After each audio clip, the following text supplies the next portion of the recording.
Timu ya soka ya African Sports ya jijini Tanga imepokea msaada wa gari lenye thamani ya shilingi milioni 170 pamoja na shilingi milioni 30 kwa ajili ya kukatiwa bima ya usalama wa gari hilo. Msaada huo umetolewa na mwenyekiti wa Chama cha Mapinduzi mkoa wa Tanga, Rajabu Abdurrahmani, kama sehemu ya jitihada za kuunga mkono juhudi za kuinua viwango vya mpira kwenye mkoa huo.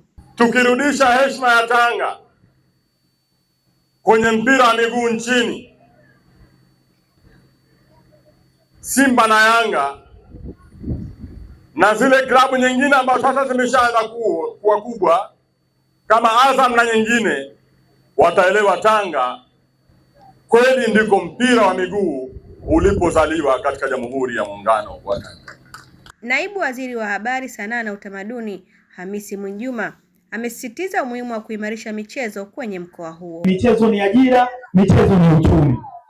Kama tutakuwa na timu mbili ambazo zote zinacheza ligi kuu na tukaweza kurudisha dabi yetu ya Tanga ambayo ni moja ya dabi kubwa kabisa zilizoko kwenye nchi hii, na wahakikishia itarekebisha mambo mengi yakiwamo masuala ya kiuchumi.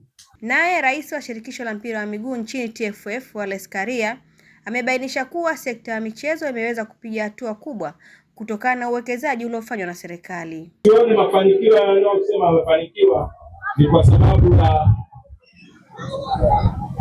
serikali inakilia maanani swala la michezo kuhusu miundombinu, lakini pia na kuweka bajeti, lakini na mazingira mazuri ambayo yanazingatia uwekezaji. Timu ya African Sports ilianzishwa mwaka 1932 jijini Tanga. Ni miongoni mwa vilabu vyenye historia kubwa ambavyo viliweza kufanya vizuri kwenye ligi kuu hapo zamani kabla ya kushuka daraja. Kwa sasa inacheza ligi ya Championship ikiwa na lengo la kupanda tena ligi kuu. Amina Omar, Sports Leo.